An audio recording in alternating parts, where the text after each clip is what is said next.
पुरुषों का अल्ट्रासाउंड नहीं होता है। महिलाओं का भी अल्ट्रासाउंड नहीं होता है। जो गर्भवती महिलाएं रहती हैं उनका ही सिर्फ अल्ट्रासाउंड किया जाता है। रिक्शा चलाने वाला, ठेलक चालक वाला आएगा तो कहाँ से कराएगा, कैसे अल्ट्रासाउंड होगा? इस पर हो दवाइयाँ जो उचित हो वो दवा नहीं मिल रहा, एक गैस का दवाइयाँ नहीं मिल रहा, तो इससे बढ़ के हम क्या कहेंगे? चलिए आप क्या कहेंगे? देखिए, हम तो सबसे पहले कहें कि ये गौतम बुद्ध का धरती है, ये मौलाना मजहब का धरती है, तो हम ये चाहेंगे कि धन्यवाद देंगे मंगल पांडे जी को कि आपने ऐसा व्यवस्था किया है कि जो कि लचर व्यवस्था कर रहा है। इन्हीं की सरकार है जो कहती है स्वच्छ भारत। अगर जहाँ स्वच्छ है वहाँ भारत नहीं है, जहाँ भारत है वहाँ स्वच्छ नहीं है। यही इनकी स्वच्छता के प्रतीक है। आप देख लिया जाए कि किस तरह ये सदर अस्पताल की स्थिति है। यहाँ माँ बहन बैठी हैं या लाइन में देख सकते हैं बिल्कुल तस्वीरें आप की दवाइयाँ वितरण हो रहा है। वहाँ पर किस तरह से कंडीशन बना हुआ है, जल जमाव की स्थिति साफ तौर पे आप वीडियो के माध्यम से देख सकते हैं कि कितनी मुश्किलों का सामना करना पड़ रहा है मरीजों को जो लाइन में लग कर के दवा ले रहे हैं। और क्या कहेंगे? मैं ये कहता हूँ कि आप स्वस्थ सबसे बड़ा एक जिम्मेवारी चीज़ होती है। तो मैं पूछना चाहता हूँ कि आपका गृह जिला है, जब गृह जिला की यह स्थिति है, जब गृह जिला की यह स्थिति है तो फिर पूरा जिला की बात क्या होगी? आप देखेंगे कि स्वच्छता के प्रति जो क्या स्वस्थ होता है या स्वास्थ्य विभाग होता है वो सबसे पहले स्वच्छता का प्रतीक होता है, लेकिन नहीं, इस तरह की कोई बात नहीं है। ये देखा जाए किस तरह के मैंने यहाँ लग रहा है कि सुअर भी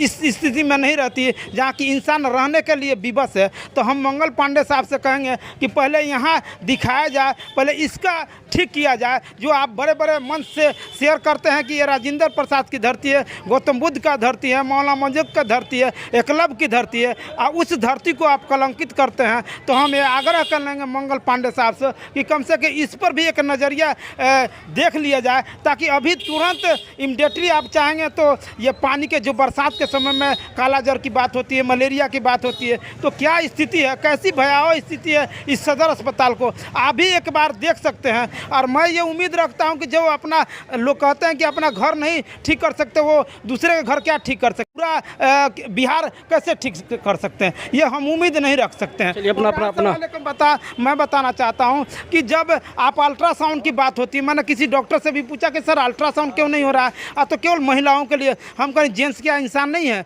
क्या? गरीब के तबका का लोग, रिक्शा चलाने वाला, ठेलक चालक वाला आएगा तो कहाँ से कराएगा, कैसे अल्ट्रासाउंड होगा? इस पर हम सिविल सर्जन साहब से भी आग्रह करेंगे कि इस तरह की कोई बात हो, अगर नहीं कोई अल्ट्रासाउंड की व्यवस्था कहिए, हम लोग धरना प्रदर्शन करेंगे, सड़क पर आएंगे, सड़क से मामला सदन तक भी उठेगा। हम लोग सड़क जाम करेंगे कि भाई क्यों नहीं इस तरह की व्यवस्था किया जाए कि ताकि यहाँ अल्ट्रासाउंड की व्यवस्था के गरीब का कल्याण हो। दवाइयाँ जो उचित हो वो दवा नहीं मिल रहा, एक गैस का दवाइयाँ नहीं मिल रहा, तो इससे बढ़ के हम क्या कहेंगे? चलिए अपना नाम बता। मेरा नाम पप्पू चमार साहब, सामाजिक कार्यकर्ता। जी बिल्कुल, आक्रोश इन लोगों का जायज़ है। कहना चाहेंगे हम स्वास्थ्य मंत्री जो मंगल पांडे हैं उनसे कि थोड़ा सा आप ध्यान दीजिए। जिस तरह से ये जो लचर स्थिति है सुर्खियों में रहा है, ये जो ज़िला है सदर अस्पताल का, काफ़ी कुछ क्या कहेंगे? सबसे पहले तो हम आपको धन्यवाद देना चाहते हैं कि आप सदर अस्पताल में आकर इस जर्जर स्थिति का आप लोग मुआयना कर रहे हैं और इस पर जो है कि सभी लोगों की प्रतिक्रिया ले रहे हैं। हम जो है कि 23 तारीख को अपने एक साथी मित्र के साथ सदर अस्पताल में आए, सोचा कि सदर अस्पताल का भी स्वास्थ्य व्यवस्था का लाभ लिया जाए। आखिर ये हमारे ज़िला का है, सबका अधिकार बनता है स्वास्थ्य व्यवस्था लेने का। हम लोग जब आए यहाँ पे तो उस समय यहाँ पे ड्यूटी थी डॉक्टर राजीव कुमार रंजन की, जो कि आप पर्ची पर देख रहे हैं। 2 रुपये का जब आप पर्ची लेंगे तो ये पर्ची मिलता है। उसके बाद आप जो है कि आप उसके बाद ये पर्ची है, डॉक्टर राजीव कुमार रंजन इस पे लिखा है, और उस समय पर्ची दूसरे किसी का है और उपस्थिति दूसरे डॉक्टर की। जी पर्ची दूसरे किसी है, दूसरा कोई जो है कि दवा लिखा, चलिए उस पर कोई आपत्ति नहीं। डॉक्टर को जब बताया गया कि इनके पेट में समस्या है तो फिर भी वो अल्ट्रासाउंड नहीं लिखे। उसके बाद जो है कि बताया गया कहाँ इनके पेट में समस्या है, एक अल्ट्रासाउंड लिखिए, तो जो है कि अल्ट्रासाउंड लिखा गया। उसके बाद जो हम लोग अल्ट्रासाउंड कराने गए सदर अस्पताल में, तो वहाँ पे कहा गया कि यहाँ पे पुरुषों का अल्ट्रासाउंड नहीं होता है। आप बताइए, इतना बड़ा सदर अस्पताल हमको तो लगता है कि पूरे बिहार में अगर जर्जर स्थिति है तो यहाँ सिवान के सदर अस्पताल की है। अगर कोई सदर अस्पताल में आ जाएगा तो वहाँ उसके घर पे माटी मजल की तैयारी शुरू हो जाएंगी। ऐसी स्थिति, भयावह स्थिति यहाँ पे पैदा हो गई है। और जो है कि जब हम लोग अल्ट्रासाउंड कराने का तो बोल रहे हैं कि यहाँ पे पुरुषों का अल्ट्रासाउंड नहीं होता है, महिलाओं का भी अल्ट्रासाउंड नहीं होता है। जो गर्भवती महिलाएँ रहती हैं उनका ही सिर्फ अल्ट्रासाउंड किया जाता है। आखिर ऐसा क्यों, बताइए। अगर कोई गरीब आपातकाल स्थिति में किसी की एक्सीडेंट हो जाती है, पेट में चोट लग जाता है, उसका अल्ट्रासाउंड तो क्या वो बाहर से कराने जाएगा?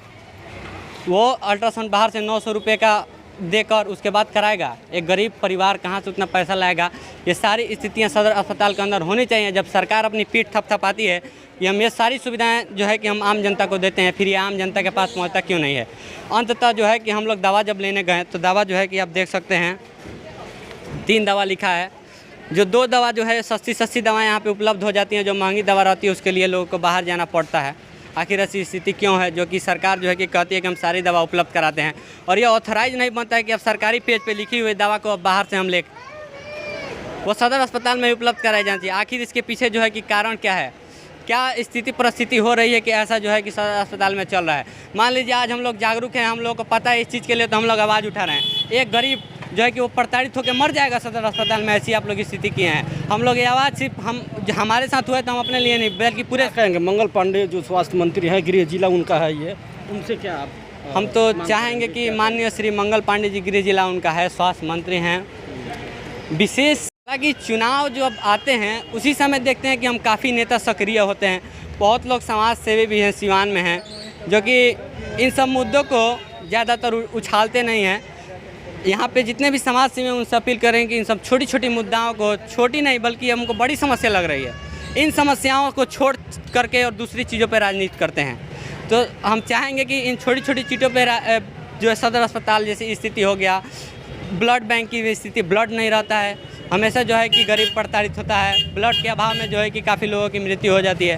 तो इन सब चीज़ों के पीछे जो है कि ध्यान देना चाहिए। और मंगल पांडे जी के ये तो खैर गृह जिला है, इस पर विशेष ध्यान देना चाहिए। विशेष सुविधाएं होनी चाहिए, जो है कि जब किसी डॉक्टर का इसमें तबीयत खराब हो जाएगा फिर तो वो सीधा पारस जाएगा और दिल्ली एम्स जाएगा।